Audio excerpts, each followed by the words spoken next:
Everyone, welcome to extremities classes Ganganagar. मैं प्रगति स्वामी आज आपको रीट मेंस के टॉपिक परमाणु एवं अणु, मोल संकल्पना, रासायनिक सूत्र, परमाणु की संरचना पढ़ाने जा रही हूँ। परमाणु को पढ़ने से पहले हमें पता होना चाहिए कि पदार्थ क्या होता है। पदार्थ वो वस्तु होती है जो एक स्थान घेरती है, जिसका खुद का एक द्रव्यमान होता है। वो सब चीजें पदार्थ में आती हैं। एक बुक, टेबल, इंसान, पेड़, एवरीथिंग इज मैटर, पदार्थ, जिसे हमें मैटर भी कहते हैं। हम पढ़ते हैं पदार्थ है कितनी अवस्थाओं के अंदर पाया जाता है। पदार्थ हम देखते हैं कि 6 अवस्थाओं में पाया जाता है, जिसके अंदर सबसे पहले हम बात करते हैं ठोस की, सेकंड नंबर पे हम बात करते हैं द्रव की, थर्ड नंबर पे बात करते हैं गैस की, 4 नंबर पे है प्लाज्मा, 5 पे है बोस-आइंस्टाइन कंडेंसेट और 6 नंबर पे है फार्मेकोनिक कंडेंसेट। ये जो अवस्थाएं हैं हम पढ़ते हैं कि ठोस होता है जिसके कण बहुत पास पास होते हैं, द्रव होते हैं हम पढ़ते हैं उसके कण उससे दूर दूर होते हैं। ठोस के अंदर बहुत ज्यादा आकर्षण बल पाया जाता है इनके कणों के बीच के अंदर, द्रव के अंदर ठोस से कम पाया जाता है और गैस के अंदर सबसे कम, क्योंकि इसके जो पार्टिकल्स होते हैं वो बहुत ज्यादा दूर दूर को होते हैं। फिर हम बात पढ़ते हैं प्लाज्मा के बारे में। प्लाज्मा जो है वो एक आयंस का ग्रुप होता है, जो कि हम देख सकते हैं कि ट्यूबलाइट के अंदर जैसे हमें मिलता है। फिर हम बात करते हैं बोस-आइंस्टाइन कंडेंसेट। जो सत्येंद्र नाथ बोस थे उनको नोबेल प्राइज मिला था 2001 के अंदर इनकी जो 5वीं अवस्था है पदार्थ की उनको खोजने के लिए, BEC, बोस-आइंस्टाइन कंडेंसेट। फिर हम पढ़ते हैं FIC होता है फार्मेकोनिक कंडेंसेट। अब पदार्थ को जानने के बाद अब हम पढ़ते हैं परमाणु। परमाणु क्या होता है? द्रव्य का वह छोटे से छोटा भाग जिससे अब उससे ज्यादा और विभाजित नहीं किया जा सकता, वो होता है पार्टिकल, परमाणु, कण। जो पदार्थ होता है, कोई भी द्रव होता है, उसके जो पार्टिकल्स होते हैं वो रासायनिक अभिक्रिया के अंदर भाग ले सकते हैं, परंतु स्वतंत्र अवस्था में नहीं रह सकते। मतलब कि जो एटम्स होते हैं वो कभी अकेले नहीं रह सकते, वो हमेशा किसी न किसी के साथ बॉन्ड बना के ही रहते हैं। अब बात करते हैं परमाणु की त्रिज्या कितनी होती है। परमाणु की त्रिज्या होती है 1 नैनोमीटर। मतलब सोच के देखो कि कितना छोटा होगा ये 1 नैनोमीटर। नैनो का मीन होता है 10 की पावर -9, तो 1 नैनोमीटर हो गया 10 की पावर -9 मीटर, और 1 मीटर के अंदर होता है 10 की पावर 9 नैनोमीटर। फिर आते हैं हम पढ़ते हैं 1 आर्मस्ट्रॉन्ग के बराबर होता है 10 की पावर -10 मीटर। अब हम पढ़ते हैं कि परमाणु की खोज किसने की। परमाणु की जो खोज है वो 1803 के अंदर जॉन डाल्टन ने की। फिर उसके बाद हम पढ़ते हैं परमाणु की संरचना के बारे में। परमाणु होता है उसके अंदर एक नाभिक होता है, जिस नाभिक के अंदर प्रोटॉन और न्यूट्रॉन पाए जाते हैं, और जो इलेक्ट्रॉन होता है वो परमाणु के बाहरी जो कक्षक होते हैं वहां पे मूव करता रहता है। अब हम देखते हैं कि जो परमाणु है उसके 3 मूल कण है, ये प्रोटॉन, न्यूट्रॉन और इलेक्ट्रॉन। अब हम पढ़ते हैं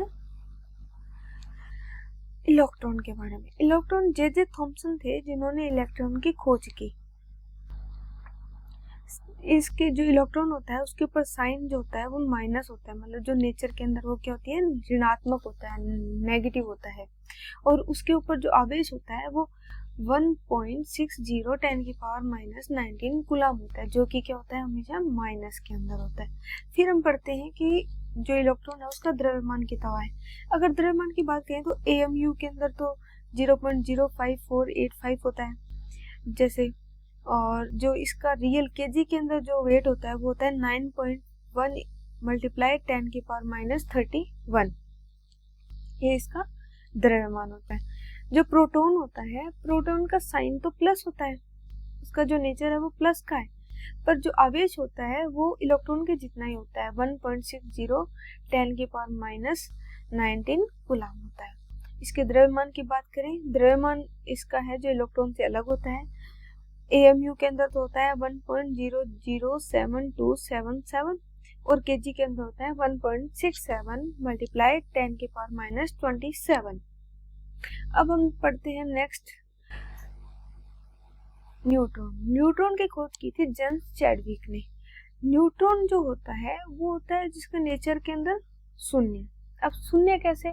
क्योंकि इसके साइन जो होता है वो कुछ नहीं होता, ना तो प्लस होता है ना माइनस होता है, इसलिए इसको न्यूट्रल भी कहते हैं। इसके ऊपर आवेश हो गया शून्य। द्रव्यमान होता है न्यूट्रॉन का AMU के अंदर तो 1.008665 और जिसका मास kg के अंदर होता है 1.6 मल्टीप्लाई 10⁻⁻23। अब हम देख सकते हैं कि इलेक्ट्रॉन और प्रोटॉन के ऊपर जो चार्ज है वो तो है सेम, और प्रोटॉन और न्यूट्रॉन का है मास सेम। तो हम इन दोनों डिजिट्स को याद रख के तीनों के अच्छे से याद कर सकते हैं। इलेक्ट्रॉन की खोज J.J. थॉमसन, प्रोटॉन की खोज गोल्डस्टेन और न्यूट्रॉन की खोज जेम्स चैडविक। अब हम पढ़ते हैं परमाणु के बारे में किसने बताया। इसके लिए कुछ परमाणु के जैसे सिद्धांत कह सकते हैं जो दिए गए हैं वो पढ़ते हैं। सबसे पहले आता है महर्षि कणाद। महर्षि कणाद जो पहले व्यक्ति थे जिन्होंने हमें परमाणु के बारे में बताया, उसके बारे में अवगत करवाया। उन्होंने कहा 500 ईसा पूर्व उन्होंने कहा कि परमाणु है वो किसी पदार्थ का एक ऐसा अविभाज्य कण है जिसे और विभाजित नहीं किया जा सकता। अविभाज्य का मतलब यही होता है कि उसे और विभाजित नहीं किया जा सकता, उसके और टुकड़े नहीं किए जा सकते। ये बात महर्षि कणाद ने तो हमें बता दी थी, पर हमारे ये है कि हम जल्दी से किसी बात कोई अगर नहीं कहता है तो हम उस पर विश्वास नहीं करते। तो बस उन्होंने कह दिया, बस ठीक है, वो बात वहीं पे खत्म हो गई। उसके बाद भारतीय दार्शनिक आए थे पकूदा जी, उन्होंने भी सेम वही बात बताई महर्षि जी को कणाद ने बनाई थी, पर उनका भी हमने विश्वास नहीं किया। फिर आए थे डेमोक्रेटिक और लिपस, वो एक ग्रीक दार्शनिक थे। इन्होंने सेम जो कणाद ने जो बात कही थी सेम इन्होंने कही कि पदार्थ का जो अविभाज्य कण होता है वो हमारे परमाणु होता है। उसके बाद आए डाल्टन। डाल्टन जी ने अपना परमाणु सिद्धांत दिया, इसके अंदर उन्होंने सही वही सेम बात कही कि द्रव्य का वह छोटे से छोटा भाग जो किसी भी रासायनिक अभिक्रिया में भाग ले सकता है परंतु स्वतंत्र अवस्था में नहीं रह सकता, इसके बारे में बताया। अब हम आगे पढ़ते हैं डाल्टन जी के परमाणु सिद्धांत। डाल्टन जी का जो परमाणु सिद्धांत है वो रासायनिक संयोजन के नियम पर आधारित है। अब रासायनिक संयोजन, अब हम पढ़ते हैं रासायनिक संयोजन के दो नियम दिए गए हैं, द्रव्यमान संरक्षण का नियम और स्थिर अनुपात का नियम। द्रव्यमान संरक्षण का नियम हमें ये कहता है कि किसी भी अभिक्रिया के अंदर द्रव्यमान को ना तो सर्जित किया जा सकता है ना ही उसे नष्ट किया जा सकता है, अर्थात अभिकारकों का जो द्रव्यमान होता है वो उत्पादों के द्रव्यमान के बराबर होता है। जैसे हम देखते हैं कि कार्बन और ऑक्सीजन दो हमारे पास अभिकारक है जिनकी क्रिया करवाई जा रही है। क्रिया करवाते हैं तो हम देखते हैं कि कार्बन का जो भार है वो 12 ग्राम है, ऑक्सीजन का जो भार है 16 ग्राम है। यहाँ पे ऑक्सीजन के दो अणु है तो 16 मल्टीप्लाई 2 32 और ये 12। इनका जगह हम द्रव्यमानों का टोटल करेंगे तो 12 प्लस 32 44 ग्राम। अगर फिर देखते हैं उत्पाद के रूप में हमें प्राप्त हुआ कार्बन डाइऑक्साइड CO2। यहाँ पे भी कार्बन 1 है तो 12, ऑक्सीजन 2 है तो 16 × 2 32। इनका प्लस देखते हैं 12 प्लस 32 44 ग्राम। सेम आ रहा है, अभिकारकों का द्रव्यमान उत्पादों के द्रव्यमान के बराबर होता है। द्रव्यमान संरक्षण का नियम यही कहता है। अब हम बात करते हैं कि द्रव्यमान संरक्षण किसी भी रासायनिक अभिक्रिया में समान रहता है, पर इसके लिए हमारे पास यहाँ एक अपवाद भी है कि जब नाभिकीय अभिक्रियाएं होती हैं तो द्रव्यमान संरक्षण का नियम वहां नहीं लगता, क्योंकि इसके अंदर क्या होता है, नाभिकीय संलयन होता है या विघटन होता है, उस टाइम एनर्जी होती है वो ज्यादा रिलीज होती है और इसके अंदर द्रव्यमान है वो सेम नहीं रह पाता। ठीक है, उसके बाद हम पढ़ते हैं स्थिर अनुपात का नियम।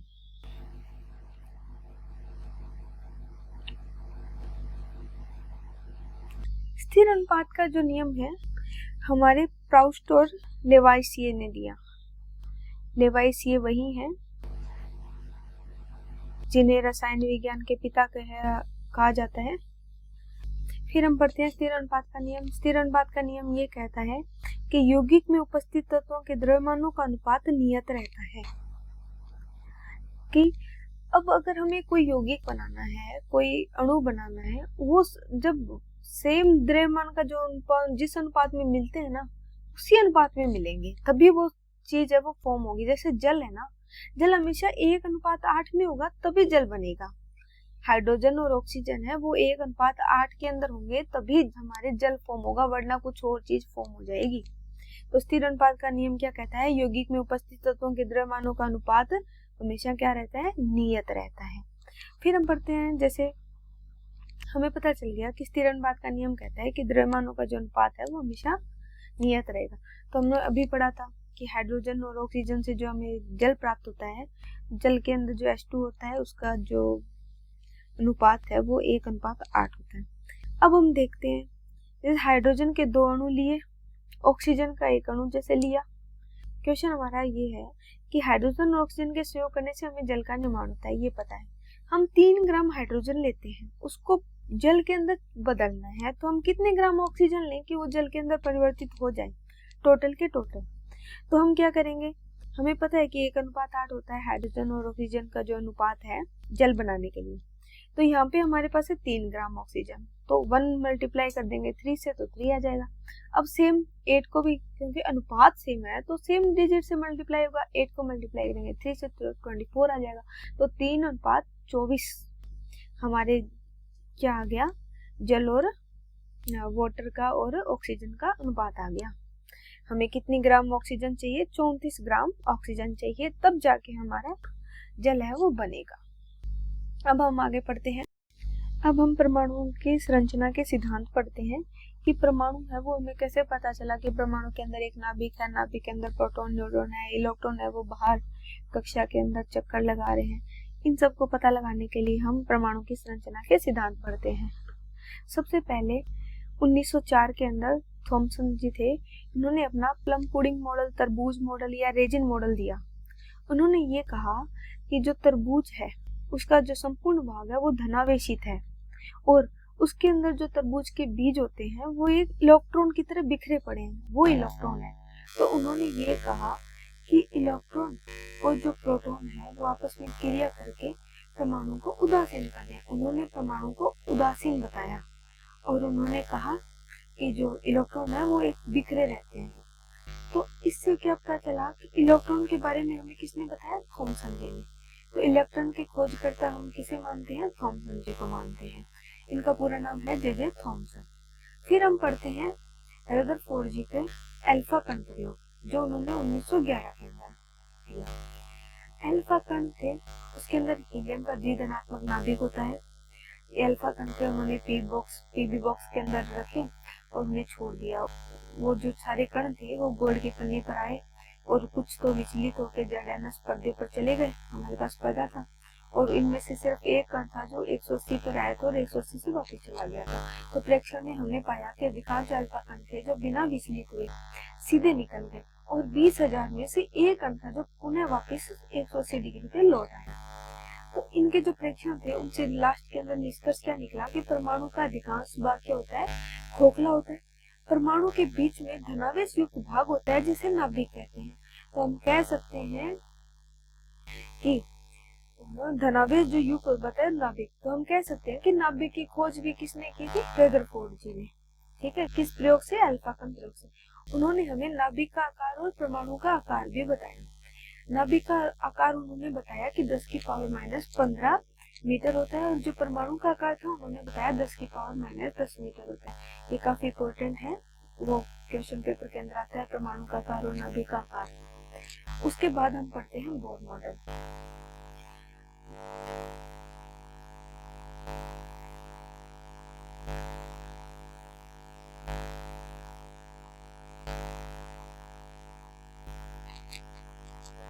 हम पढ़ते हैं बोर मॉडल। बोर मॉडल 1913 के अंदर नील्स बोर जी ने दिया। जो इनका बोर मॉडल था वो क्वांटम सिद्धांत पर आधारित था। उन्होंने कहा कि परमाणु के नाभिक के चारों ओर इलेक्ट्रॉन का वितरण होता है। उन्होंने कहा जो इलेक्ट्रॉन है नाभिक के चारों तरफ एक विभक्त कक्षाएं होती हैं जहाँ पे वो चक्कर लगाते हैं।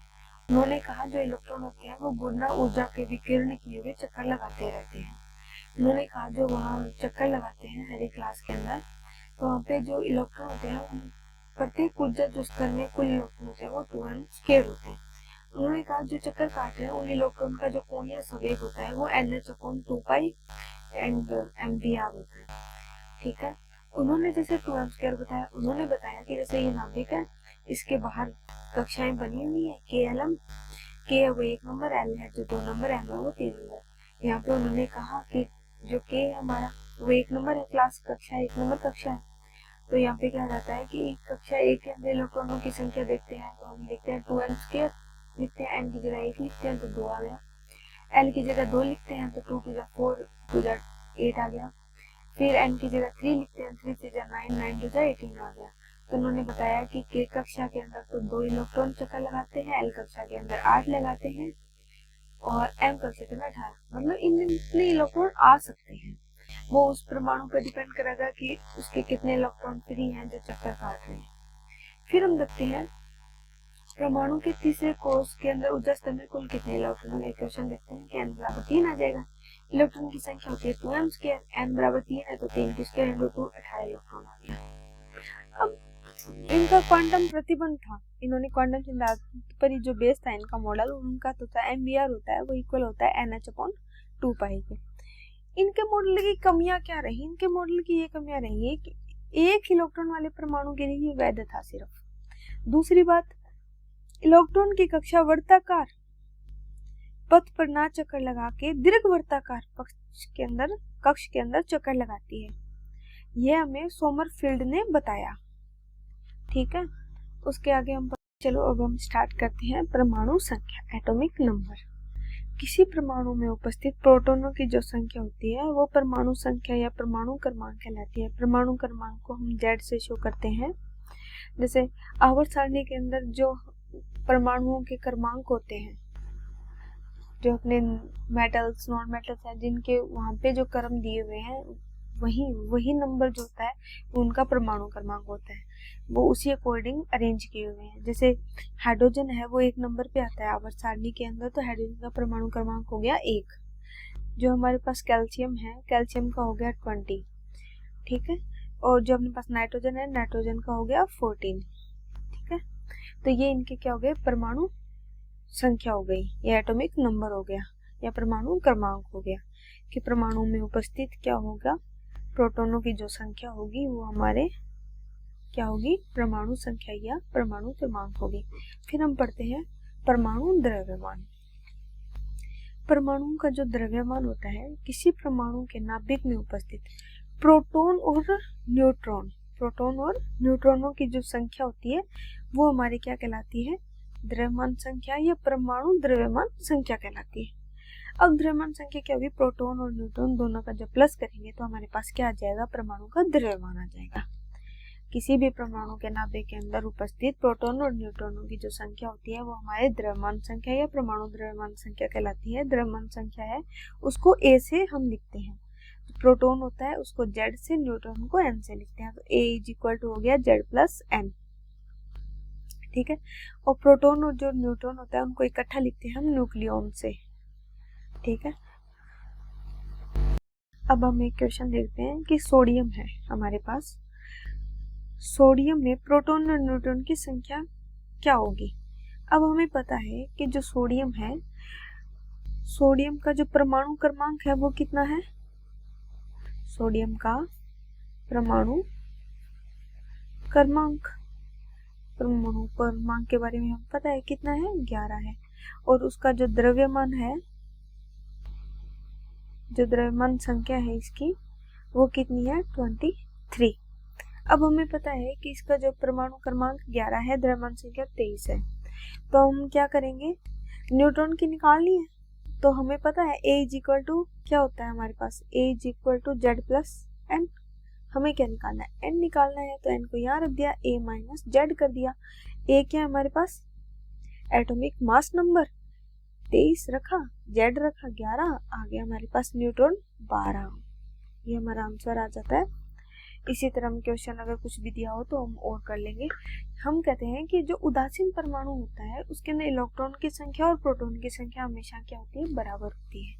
ये याद रखना कि उदासीन परमाणु में इलेक्ट्रॉन की संख्या और प्रोटॉन की संख्या क्या होती है, बराबर होती है। अब एक क्वेश्चन और देख लेते हैं।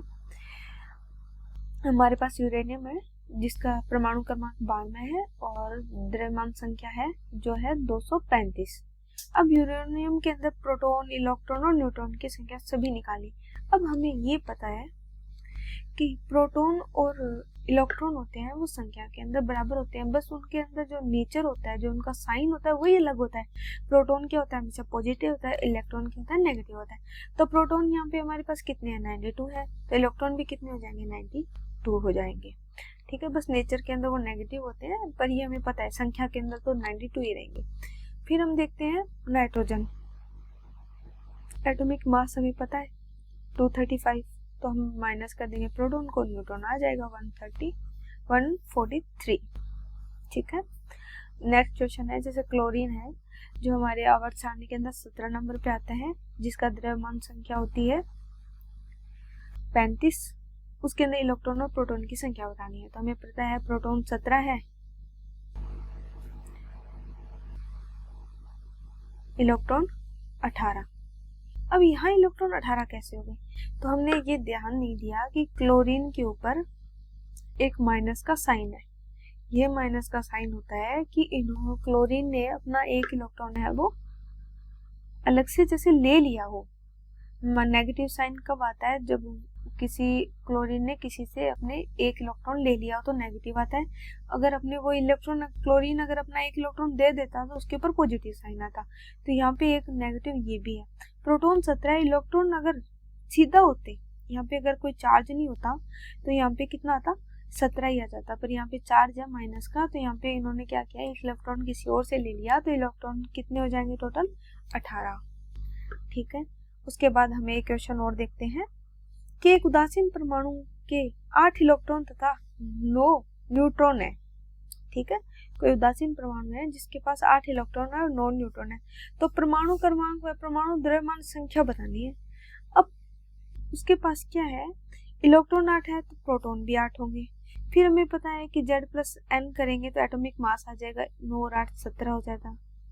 ठीक है, तो हमारे पास क्या आ जाएगा, ये कौन सा एक परमाणु आ जाएगा, ये एक ऑक्सीजन का परमाणु आ जाएगा। ऑक्सीजन हमारे 8 नंबर पे आता है। ठीक है, इसके बाद आगे देखते हैं हम। अब हम पढ़ते हैं समस्थानिक। समस्थानिक का मतलब है जो कि आवर्त सारणी के अंदर समान स्थान रखते हैं। समान स्थान कब रखा जाता है, जब परमाणु क्रमांक क्या होते हैं, समान होते हैं, परंतु द्रव्यमान संख्या क्या हो सकती है, अलग होती है। तो हम कह सकते हैं कि समस्थानिक ऐसे तत्व होते हैं जिनका परमाणु क्रमांक तो समान होता है, परंतु द्रव्यमान संख्या क्या होती है, अलग होती है। जैसे हम देखते हैं कार्बन के बारे में। कार्बन के अंदर 6C14 6C12। अब इसके अंदर हमारे पास परमाणु क्रमांक तो दोनों के सेम है, परंतु परमाणु भर 14 और 12 है। ये क्या हो गए, अलग हो गए। तो हम कह सकते हैं कि यहाँ पे क्या है, प्रोटॉनों की संख्या तो 6 है, पर न्यूट्रॉनों की संख्या क्या है, 6 और 8 है। ठीक है, इसके बाद के अंदर हम पढ़ते हैं क्या, हाइड्रोजन के समस्थानिक। हाइड्रोजन के हैं वो 3 समस्थानिक है, प्रोटियम, ड्यूटेरियम और ट्राइटेरियम। अब जो प्रोटीरियम होता है उसके अंदर क्या होता है, एक तो हमारे पास परमाणु क्रमांक होता है उसका, और उसके अंदर एक ही इसका जो है न्यूट्रॉन होता है वो इसके अंदर 0 होता है, तभी तो इसका जो परमाणु भार होता है वो भी 1 होता है। ड्यूटेरियम के अंदर प्रोटॉन की जो संख्या वो तो 1 होती है, पर न्यूट्रॉन की संख्या भी 1 होती है। टाइटेनियम के अंदर प्रोटॉन की संख्या 1 होती है, पर न्यूट्रॉन की संख्या 2 होती है। टोटल कितने हो गए, 3 हो गए तो ट्राइटेरियम, 2 हो गए तो ड्यूटेरियम। ठीक है, 1 हो गया तो प्रोटियम। प्रोटॉन की संख्या क्या हुई, 1 1 1। अब न्यूट्रॉन की संख्या यहाँ पे 1 है, भार इसका 1 है, तो न्यूट्रॉन कितने होंगे, क्योंकि प्रोटॉन प्लस न्यूट्रॉन ही तो होता है इनका भार। जो द्रव्यमान संख्या होती है वो प्रोटॉन प्लस न्यूट्रॉन होती है। तो यहाँ पे प्रोटॉन 1 है तो न्यूट्रॉन कितना, 0। यहाँ पे प्रोटॉन 1 है तो यहाँ पे क्या होगी, न्यूट्रॉन्स की संख्या 1 होगी। यहाँ पे 1 है, प्रोटॉन की संख्या तो यहाँ पे 2 हो जाएगी। अब इलेक्ट्रॉन की संख्या बात करें, जितनी प्रोटॉन होते हैं उतने ही इलेक्ट्रॉन होते हैं, तो 1 1 1 1 और 1 1 हो गया। ठीक है, इनकी द्रव्यमान संख्या हमें पता चली गई, 1 2 और 3। ठीक है, तो ये हाइड्रोजन के समस्थानिक पूछे जाते हैं कि इसके अंदर प्रोटॉनों की संख्या कितनी है, न्यूट्रॉनों की संख्या कितनी है। तो ये याद रखना, प्रोटियम के अंदर 1 0, ड्यूटेरियम के अंदर 1 1 और टाइटेनियम के अंदर 1 2। फिर हम पढ़ते हैं समस्थानिकों का यूज कैसे किया जाता है। इनका यूज क्या है। जो हाइड्रोजन का जो समस्थानिक है ड्यूटेरियम, जिसे डी से शो करते हैं, उसका उपयोग होता है वो भारी जल के रूप के अंदर किया जाता है। भारी जल का उपयोग है वो नाभिकीय भट्टी के अंदर शीतलक के रूप में या मंदक के रूप में इस्तेमाल किया जाता है। हाइड्रोजन का समस्थानिक ड्यूटेरियम जिसका उपयोग भारी जल बनाने के अंदर किया जाता है, उसका यूज नाभिकीय भट्टी में शीतलक के रूप में किया जाता है। दूसरा, हम कार्बन के जो समस्थानिक पढ़ते हैं, कार्बन 14 का जो उपयोग होता है वो जीवाश्म या वनस्पति में आयु निर्धारण के लिए किया जाता है। मतलब कार्बन 33 के अंदर 6C14 का यूज किया जाता है, जो एक कार्बन का समस्थानिक है। 14C होता है, उसकी अर्धायु काल होता है 5770 वर्ष। तो कार्बन के समस्थानिक कार्बन 14 का जो 6C14 है, उसका यूज किसके लिए कहा जाता है, जीवाश्म और वनस्पतियों की आयु निर्धारण के लिए। कौन सी पद्धति यूज की जाती है, तो उसके अंदर आता है कार्बन डेटिंग। उसके बाद आता है अपने पास 11Na1124, मतलब जिसका Na का परमाणु क्रमांक कितना है 11, Na जो है उसका जो द्रव्यमान संख्या है वो कितनी है 24। इसके समस्थानिक का उपयोग किया जाता है रक्त संचरण क्रियाविधि के अंदर, ब्लड रोटेशन के लिए। फिर आता है जी हमारे पास आयोडीन का समस्थानिक, ठीक है। 131 आयोडीन है, इसका जो यूज है वो गलगंट, गाइटर या गेंगा के उपचार के अंदर किया जाता है। फिर आता है कोबाल्ट 60, इसका उपयोग है जो कैंसर के निदान के अंदर किया जाता है। हमें पता है कि जो इलेक्ट्रॉन जो होता है हमारे पास, उसके द्रव्यमान होता है वो हाइड्रोजन परमाणु के 1/1837 से 1/2000 के बराबर होता है।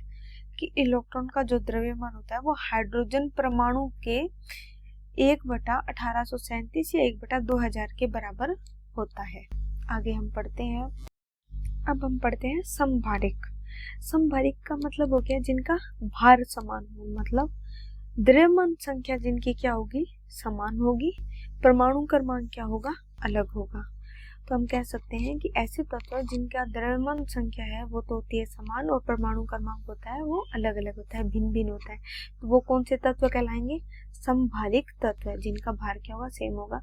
जैसे 6C14 है, ठीक है, और 7C14 है, जिनका द्रव्यमान संख्या देखे 14 सेम है, और जिनकी परमाणु क्रमांक है, जो प्रोटॉन की संख्या है वो 6 और 7 है, ठीक है। उसी तरह देखते हैं आर्गन है, ठीक है, कैल्शियम है। अब ये दोनों अलग अलग तत्व हैं, आर्गन अलग है, कैल्शियम अलग है, पर दोनों का जो हमारे पास भार है, द्रव्यमान संख्या है उनकी, वो क्या है, समान है। अब हम पढ़ते हैं कि रक्त का थक्का जमाने के लिए पोटासियम का यूज किया जाता है। कृत्रिम वर्षा के लिए NaCl और AgI सिल्वर आयोडेट का यूज किया जाता है। स्कंदन के लिए AlCl3 मड प्लस फिटकरी का यूज किया जाता है। एयर पोल्यूशन को कम करने के लिए कोलेट्रल प्रोसिपिटेटर का यूज किया जाता है, जिसे कोटरेल अवक्षेपक भी कहते हैं। अब जो हमारे पास है ये टेक्निक है जो हमारे इंडिया के अंदर भी अब हम यूज करने वाले हैं बहुत जल्दी ही, कृत्रिम वर्षा। तो ये याद रखना कि यहाँ क्या यूज होता है, NaCl और AgI सिल्वर आयोडाइड और सोडियम क्लोराइड। बाहर के देशों के अंदर अभी भी ये चीजें चल रही हैं, पर हमारे यहाँ अभी शुरू होने वाली है जल्दी, राजस्थान के अंदर भी। फिर हम पढ़ते हैं नेक्स्ट टॉपिक हमारा परमाणु द्रव्यमान, ठीक है। परमाणु द्रव्यमान के अंदर क्या होता है, किसी तत्व के सापेक्षिक परमाणु द्रव्यमान को उसके परमाणुओं के औसत द्रव्यमान का कार्बन 12 परमाणु के द्रव्यमान के 1/12वें भाग के अनुपात द्वारा व्यक्त किया जाता है। कि कोई भी तत्व है उसका जो परमाणु द्रव्यमान है ना, उसके परमाणुओं का जो औसत द्रव्यमान है उसके कार्बन 12 के परमाणु के द्रव्यमान के 1/12वें भाग के अनुपात द्वारा इसे व्यक्त किया जाता है। तो हम कह सकते हैं कि तत्व का औसत भार लिख दें हम, या एक परमाणु का भार लिख दें पौन के अंदर, कार्बन 12 के 1/12वां भाग वो होता है किसी परमाणु का द्रव्यमान। जो परमाणु जो द्रव्यमान होता है ना, उसे हम AMU से लिखते हैं। जो हमें इलेक्ट्रॉन और प्रोटॉन के टाइम में भी हमने पढ़ा था ना, उनके जो द्रव्यमान था, तो परमाणु द्रव्यमान को AMOU के अंदर लिखते हैं। लेकिन अब क्या हो गया है, पहले जैसे AMU लिखते थे हम, वहाँ पे AMU की जगह IUPAC है, उनके अनुमोदन पे हम सीधा इसको क्या कहने लगे, यूनिफाइड द्रव्यमान U से शो करने लगे। अब देखते हैं परमाणु का जो द्रव्यमान है, तो हम देखते हैं कि हमारे पास जो हाइड्रोजन होता है उसका परमाणु क्रमांक क्या है, 1 है, तो इसका परमाणु द्रव्यमान 1 है। हीलियम का कितना है, 2 है, तो इसका 4 है। लिथियम 3 पे है तो 6 है। बेरिलियम 4 पे है तो 8 है। बोरोन 5 पे है तो 10 है। मतलब इनका जो दोगुना होता है ना, वही क्या होता है, इनका परमाणु द्रव्यमान होता है। मोस्टली कुछ एक अपवाद है, वो अलग बात है, बाकी ऑलमोस्ट के अंदर यही होगा। या फिर जो विषम संख्या होती है ना, उसके अंदर एक बढ़ा देते हैं, जैसे इसके अंदर बेरिलियम है, वैसे इसका 8 9 दोनों ही माने जाते हैं। अब अपने देखते हैं नियोन, ठीक है। अब जैसे अपना सोडियम 11 पे आता है, इसका दोगुना करते हैं हम, वो कितना होता है, 22 होता है, पर वहां पे क्या कर दिया, एक प्लस और कर दिया, 2n+1।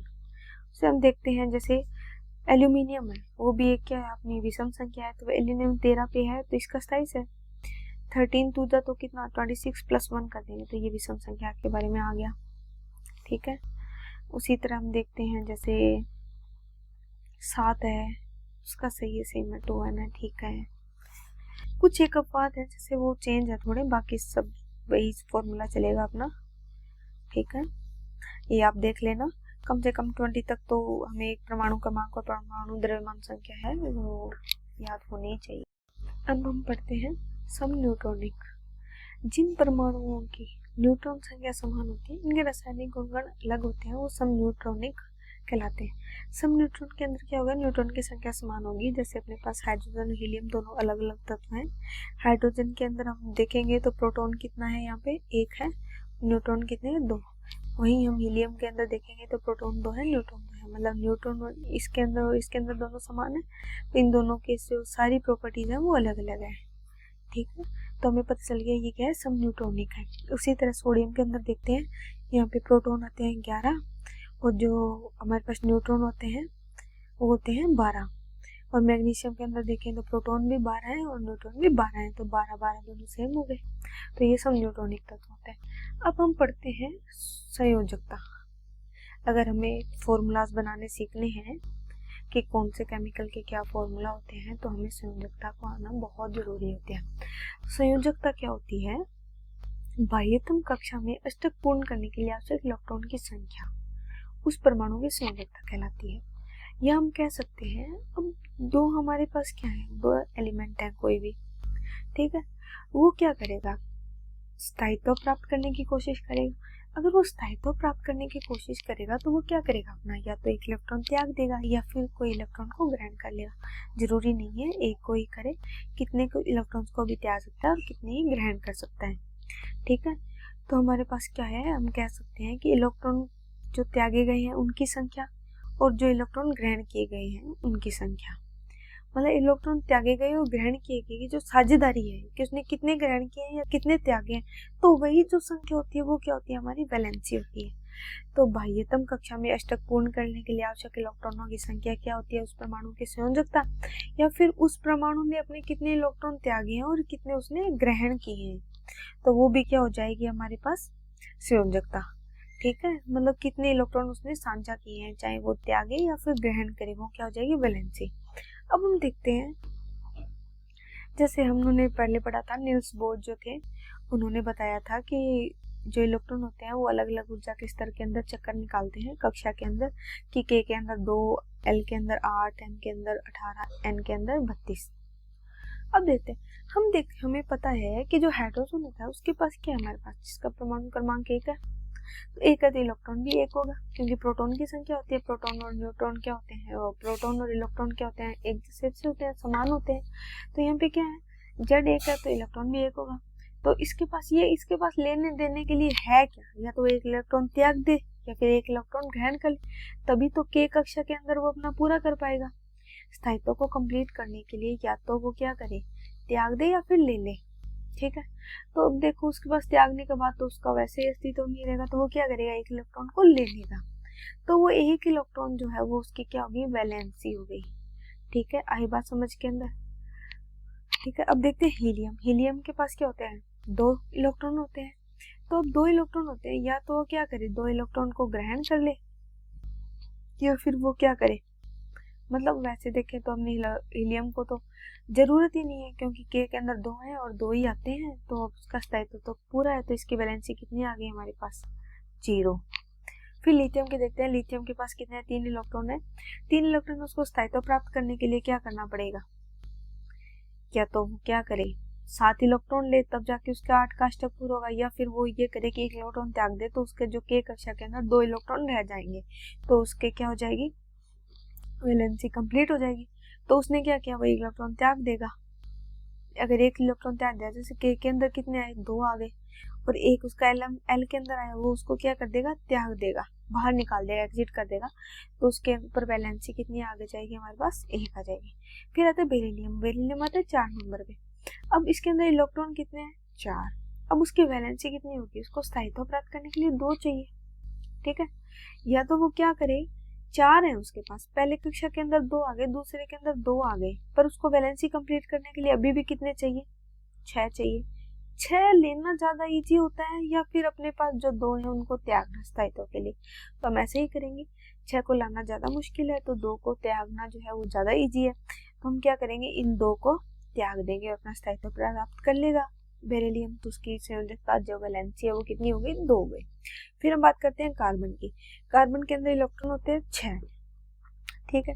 अब सेम वही बात, इसके अंदर पहले के अंदर 2 के अंदर आ गए, दूसरे के अंदर 4 आ गए, तो अब ये क्या करेगा, या तो 4 है तो या तो 4 लेके या 4 त्याग दे, तो इलेक्ट्रॉन क्या करेगा, जो हमारे पास जो कार्बन है वो क्या करेगा 4 त्याग देगा, तो इसकी वैलेंसी कितनी हो जाएगी 4। नाइट्रोजन है उसके पास होते हैं 7, तो पहले वाले में 2 आ गए, दूसरे में 5 आ गए। अब इसको वैलेंसी कंप्लीट करने के लिए या तो 5 को वो क्या करे त्याग दे, या फिर 3 को ग्रहण कर ले, तो 3 को ग्रहण करना ज्यादा इजी है 5 को त्यागने के बजाय, तो ये क्या करेगा 3 को ग्रहण कर लेगा, तो इसकी वैलेंसी कितनी हो जाएगी 3 हो जाएगी। इस तरह हम वैलेंसी निकालते हैं। इन्हीं वैलेंसी का यूज करके हम रासायनिक सूत्र बनाते हैं। अब हम देखेंगे कि कैसे बनाते हैं रासायनिक सूत्र क्या होते हैं। कोई भी अणु को उसके अवयवी परमाणुओं के संकेतों के रूप में प्रस्तुत करना रासायनिक सूत्र कहलाता है। क्या कि कोई भी अणु है उसके अवयव हैं, ठीक है, उनको परमाणु के संकेतों के रूप में हम प्रस्तुत कर देंगे, वो क्या हो जाएगा रासायनिक सूत्र हो जाएगा। जैसे सोडियम क्लोराइड है NaCl, सल्फ्यूरिक अम्ल होता है जिसको लिखते हैं H2SO4, ठीक है।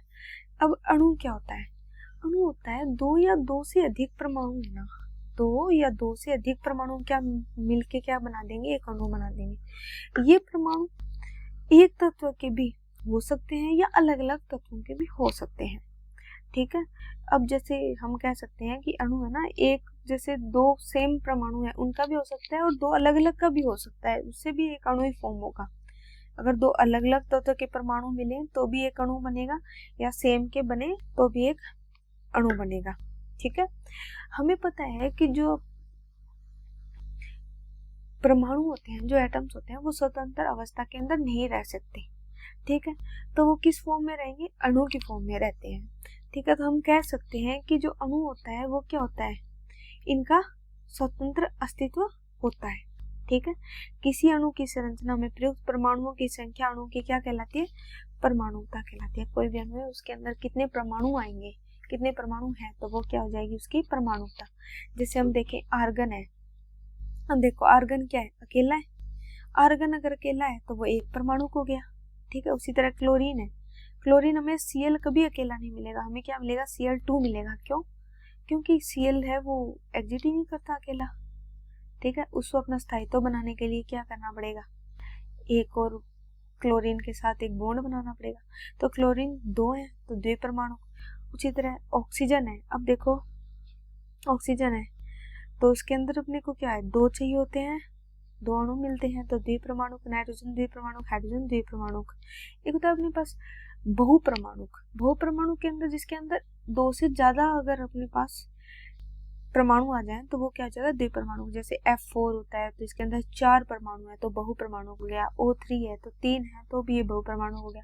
अगर इसके सल्फर है, सल्फर के 8 परमाणु मिले हैं तो वो भी क्या हो गया बहुपरमाणु हो गया। 2 से अगर जितने भी ज्यादा परमाणु हुए तो वो बहुपरमाणु में आ जाएंगे। अब इसके अंदर इनको 2 और टाइप्स के अंदर बांटा गया है, समप्रमाणिक और विषम प्रमाणिक। समप्रमाणिक के अंदर क्या होगा, जैसे समान होगा O2 N2 H2 O3, मतलब सेम अणु होंगे, जैसे ऑक्सीजन ऑक्सीजन हो गया, नाइट्रोजन नाइट्रोजन हो गया, हाइड्रोजन हाइड्रोजन हो गया। और विषम परमाणु के अंदर क्या होगा, अलग अलग होगा, जैसे हाइड्रोजन और क्लोरीन अलग है, सोडियम और क्लोरीन अलग है, ठीक है, हाइड्रोजन और हाइड्रोक्साइड अलग है, ठीक है। इस तरह से क्या है, अलग अलग है तो विषम प्रमाणिक हो जाएंगे, और सेम है तो समप्रमाणिक हो जाएंगे, ठीक है। अब हमने अणु के बारे में पढ़ लिया, अब आगे पढ़ते हैं। अब हम पढ़ते हैं रासायनिक सूत्र या रासायनिक यौगिक हैं वो कैसे बनते हैं। तो परमाणुओं का जो समूह है जिस पर धनावेश और ऋणावेश होता है ना, उनके द्वारा ही क्या होगा, रासायनिक यौगिक हमें मिलेगा, ठीक है। ये जो समूह होता है धनावेश और ऋणावेश का, इन्हें क्या कहते हैं, हम मूलक कहते हैं। जो एक परमाणु हो तो हो जाएगा साधारण मूलक या सरल मूलक, ठीक है। अगर किसी के पास दो या दो से अधिक परमाणु होते वो हो जाएंगे संयुक्त मूलक, ठीक है। अब एक परमाणु कैसे, जैसे सोडियम अकेला है तो एक परमाणु को हो गया, Mg अकेला है तो एक परमाणु को हो गया, Cl अकेला है तो एक परमाणु हो गया, ठीक है। ये सरल मूलक या साधारण मूलक होंगे, ठीक है। दो या दो से अधिक परमाणु, जैसे नाइट्रोजन अलग हो गया, ऑक्सीजन अलग हो गया, तो ये हमारे पास क्या हो जाएगा, संयुक्त मूलक हो जाएंगे, ठीक है, ठीक है। मतलब जो तुम्हारा नाइट्रोजन और ऑक्सीजन है, इन दोनों पहले से ही इनमें से एक पॉजिटिव एक नेगेटिव था, और वो मिलके एक संयुक्त मूलक बना है जिसका फाइनली चार्ज क्या है, ये माइनस के अंदर आया हुआ है, इस तरह से होता है। अब जैसे धनावेशित मूलक तो वो हो गए जिनके ऊपर प्लस चार्ज है, ठीक है। और प्लस चार्ज कब आता है, जब वो इलेक्ट्रॉन त्यागते हैं। तो यहाँ पे Mg है, उसके ऊपर 2 पॉजिटिव लिखा हुआ है, तो इसका मतलब है Mg ने क्या किया, अपने 2 इलेक्ट्रॉन त्याग दिए, ठीक है। तो वो धनावेशित मूलक हो जाए। धनावेशित मूलक को क्षारीय मूलक भी कहा जाता है। से Na है, Na ने क्या किया, अपना जो है स्थायित्व प्राप्त करने के लिए Na के अंदर पहले K के अंदर और L के अंदर, पहले के अंदर आके कितने, Na कितने पे होता है, 11 पे, ठीक है। तो पहले जो अपना कोष है K, उसके अंदर कितने आ गए, 2 आ गए, दूसरे के अंदर 8 आ गए, M के अंदर 1 बचे। अब वो क्या करेगा, अपना 1 इलेक्ट्रॉन देने की सोचेगा, अपना स्थायित्व प्राप्त करना है।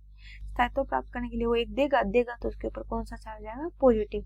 तो हम कहते हैं ना कि देने वाला हमेशा क्या होता है, बड़ा होता है, पॉजिटिव इंसान होता है, जो देता है, दान दक्षिणा देता है, कुछ भी देता है, तो इलेक्ट्रॉन को देगा, वो भी हमारे पास क्या हो जाएगा, पॉजिटिव हो जाएगा। तो Na positive, Mg2 positive, NH4 positive, ठीक है। तो ये हमारे पास हो गए धनावेशित मूलक।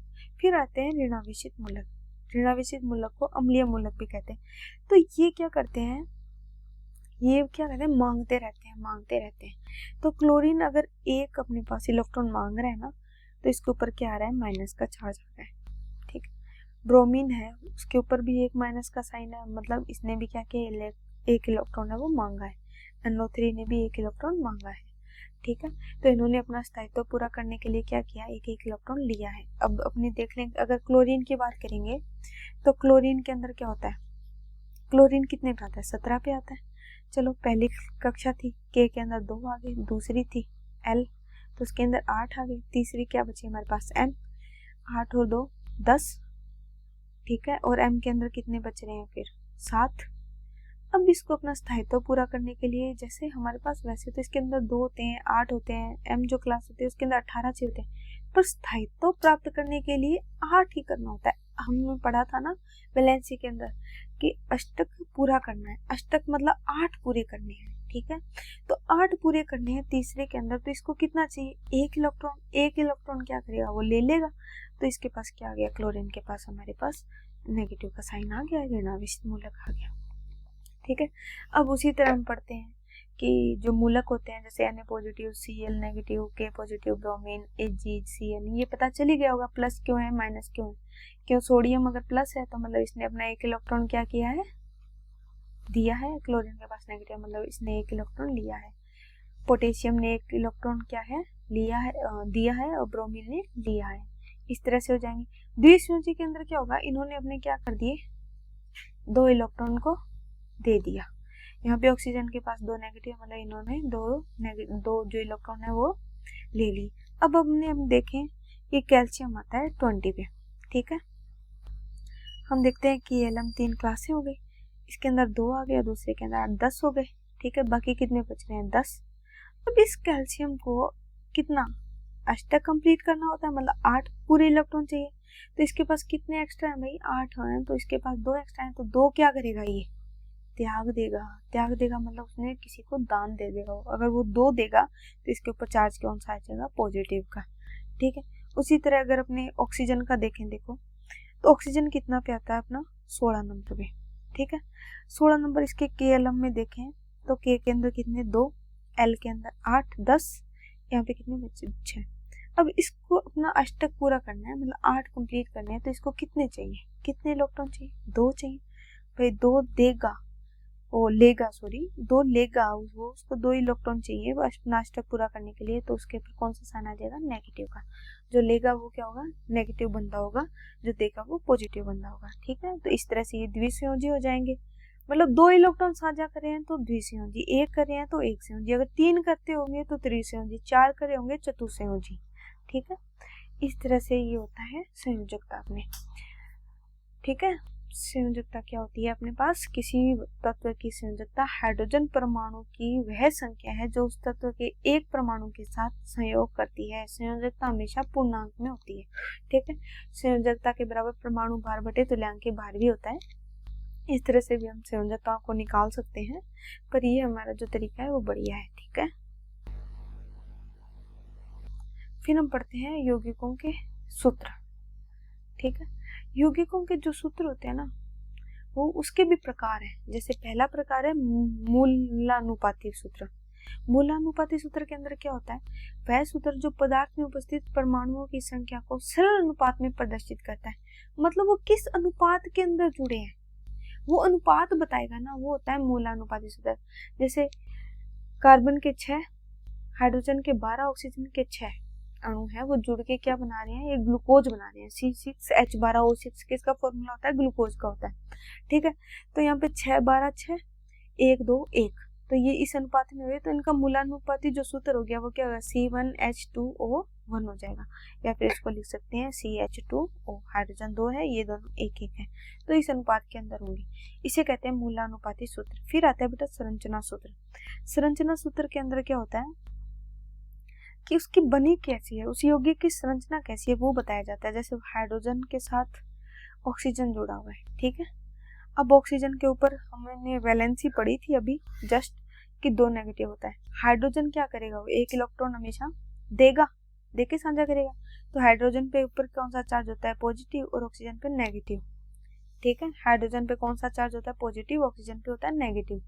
ठीक है, तो ये क्या करेगा, 2 इलेक्ट्रॉन अपने लेगा, ऑक्सीजन होगा वो क्या करेगा, 2 इलेक्ट्रॉन लेगा, और ये हाइड्रोजन हमें 2 इलेक्ट्रॉन दे देंगे। तो ये इस तरह से इसकी संरचना होती है। अब एथिल एल्कोहल है, उसकी संरचना होती है ये। ठीक है, अब देख लेना। ठीक है, अब हम आगे बढ़ते, अब हम सीखते हैं फॉर्मूला बनाना। जैसे सोडियम क्लोराइड है, सोडियम का जो सिंबल होता है Na होता है, जो क्लोराइड होता है उसका Cl होता है।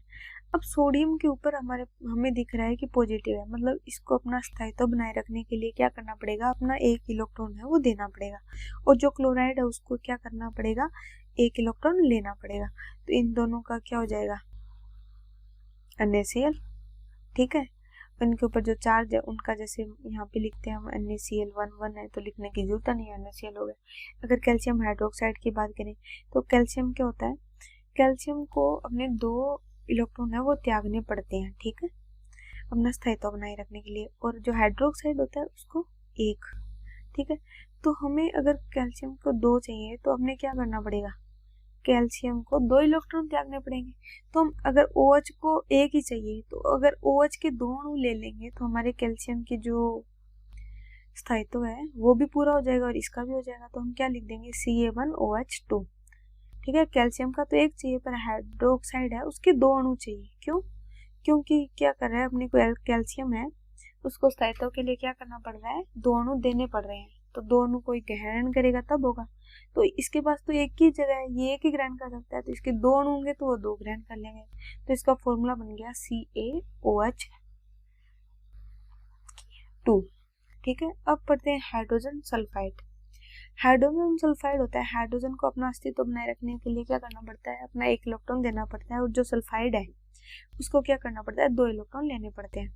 तो अपने को सल्फाइड को 2 चाहिए, तो अपने पास हाइड्रोजन 1 है, तो क्या करना पड़ेगा, हाइड्रोजन के 2 अणु लेने पड़ेंगे, तो H2, और सल्फर का 1 ही चाहिए तो S, तो H2S बन गया, तो हाइड्रोजन सल्फाइड बन गया।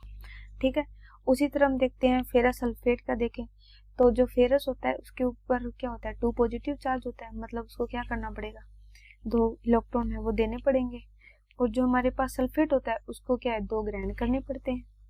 तो इनका सूत्र वैसे देखें तो Fe2SO4 के होल ट्वाइस 2 आ जाता है, पर 2 दोनों सेम है, तो जैसे NaCl के अंदर 1 था तो नहीं लिखा, उसी तरह दोनों सेम है 2 है, तो यहाँ पे सीधा लिख देंगे FeSO4। ठीक है, अब नाइट्रेट होता है वो NO3 नेगेटिव होता है, नाइट्राइट होता है वो NO2 नेगेटिव होता है, नाइट्राइड होता है वो Na3 नेगेटिव होता है। अब हम पढ़ते हैं मोल अवधारणा। मोल जो शब्द है वो लैटिन शब्द मोल्स से बना है, जिसका अर्थ होता है ढेर। अर्थात हम कह सकते हैं पदार्थों का जो एक मोल है उसके अंदर जो कण है, जो परमाणु है, अणु है, उनकी क्या एक निश्चित संख्या होती है, और वो जो निश्चित संख्या होती है वो अवगाद्रो संख्या के बराबर होती है। ठीक है, जो एक मोल कण के अंदर जितने परमाणु, अणु या आयन्स है उनकी जो निश्चित संख्या है वो एक अवगाद्रो संख्या के बराबर होती है। अवगाद्रो संख्या का अर्थ होता है, अवगाद्रो संख्या की वैल्यू क्या होती है, 6.023 मल्टीप्लाई 10⁻23 होती है। अब एक मोल का जो द्रव्यमान होता है ना, वो उसको बोलते हैं हम मोलर द्रव्यमान, कि एक मोल का जो द्रव्यमान क्या होगा, मोलर द्रव्यमान होगा। अब एक मोल H2 का द्रव्यमान देखें, मतलब हाइड्रोजन का। ठीक है, हाइड्रोजन का द्रव्यमान कर दें तो 1 मोल है तो 1, हाइड्रोजन के 2 अणु हैं तो 2 ग्राम आ गया। इसके 1 मोल जो हमारे पास हाइड्रोजन का अणु था उसके 2 ग्राम इनका द्रव्यमान आ गया। अगर 1 मोल H2O के द्रव्यमान की बात करेंगे तो H2 क्या है, 2 है तो 2 आ गया। ऑक्सीजन 1 है तो 16। ठीक है, इनका प्लस करेंगे कितना आ जाएगा, 18। ठीक है, तो 1 मोल हाइड्रोजन जल का जो द्रव्यमान है वो कितना आ गया, 18 ग्राम आ गया। अब हम पढ़ते हैं कि मोल क्या होता है। मोल होता है जो हमें कोई भी चीज है, कोई वस्तु है, कोई यौगिक है, उसका जो द्रव्यमान दिया गया है वो, और उसके अपॉन के अंदर हम मोलर द्रव्यमान कर दें। ठीक है, मोलर द्रव्यमान मतलब उसके 1 मोल का अगर द्रव्यमान है उसका हम उसे भाग दे दें तो मोल की वैल्यू आ जाती है। ठीक है, ये भी कह सकते हैं कि हमें दिए गए कणों की जो संख्या है वो, और उसके अपॉन के अंदर क्या कर देंगे, अवगाद्रो संख्या कर देंगे, तो वो भी 1 मोल के बराबर होगा। या फिर NTP और STP पर गैस का जो आयतन होता है उसको अगर 22.4 से अगर डिवाइड कर देंगे तो भी हमारे पास मोल ही आएगा। ठीक है, तो मोल के बराबर क्या लिख सकते हैं हमने, small m upon capital M, मतलब किसी वस्तु का द्रव्यमान बटे मोलर द्रव्यमान, या फिर दिए गए कणों की संख्या n अपॉन के अंदर अवगाद्रो संख्या Na, तो n अपॉन Na, या फिर अपने कह सकते हैं किसी वस्तु का आयतन उसके अपॉन के अंदर 22.4 से डिवाइड, तो ये क्या आ जाता है, अपने पास 1 मोल आ जाता है। अब हम देखते हैं क्वेश्चंस मोल अवधारणा के ऊपर। हम देखते हैं पहला क्वेश्चन है हमारा, 8 ग्राम ऑक्सीजन के अणु में कितने कणों की संख्या होगी। 8 ग्राम ऑक्सीजन का अणु है उसके अंदर कणों की संख्या निकालनी है।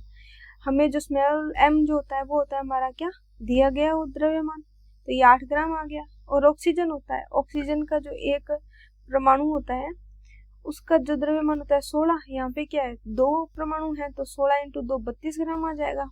ठीक है, n हमें पता है 6.023 10⁻23, तो हम सब जगह वैल्यू रख देंगे, फिर निकालेंगे n, तो आ जाएगा हमारे पास 151 मल्टीप्लाई 10⁻23। फिर नेक्स्ट क्वेश्चन देखते हैं हम कि 0.5 मोल N2 गैस का द्रव्यमान ज्ञात करना है। ठीक है, तो हमें 0.5 मोल तो हमें गिवन है। ठीक है, तो हमें निकालना क्या है, द्रव्यमान मतलब स्मॉल m निकालना है। ठीक है, कैपिटल हमें पता है n कितने पे 7 नंबर उसका परमाणु क्रमांक है, द्रव्यमान संख्या उसकी कितनी है 14 है, तो 14 इसके यहाँ पे N2 गैस है मतलब 2 अणु है, 2 परमाणु है, तो 14 × 2 कितने आ गए 28 ग्राम। वैल्यू रख देंगे, m की वैल्यू आ जाएगी 14 ग्राम। इसी के साथ हमारा चैप्टर है वो कंप्लीट होता है। प्रीवियस ईयर्स के अंदर जितने क्वेश्चंस वगैरह आए हुए हैं वो हम क्या करेंगे नेक्स्ट क्लास के अंदर कर लेंगे। ठीक है, ओके। और ये जो हमारे नोट्स हैं उनकी जो PDF है आपको हमारे टेलीग्राम चैनल पर मिल जाएगी। ठीक है, उसका नीचे लिंक है वो डिस्क्रिप्शन में आपको मिल जाएगा। ठीक है, मिलते हैं बहुत जल्द नए सेशन के साथ। Okay, take care.